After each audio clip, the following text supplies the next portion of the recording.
Er werden enkele duizenden mensen verwachten bij de huldiging van Sportclub Cambuur in Ljouwert. Om 7 uur werden de spelers en trainers huldigen op het Oudehuis te Tjerkhof.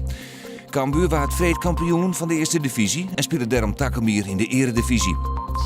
Het bevrijdingsfestival in Ljouwert heeft juist aan 95.000 mensen lutsen. Vliegen die win dat er nog 80.000.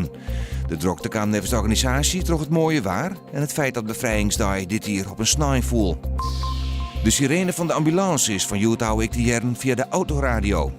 Een ambulance met spoed kan een signaal versturen op de frequentie van onder Omroep Friesland om zijn mensen te waarschuwen dat ze de lans moeten. Rinsie Ritsma komt tak om seizoen waarom in de reetriedsport. De 43-jarige allrounder houden in 2008 op met reetrieden en zal van komende winter houden aan de slag als coach van het gewest Friesland.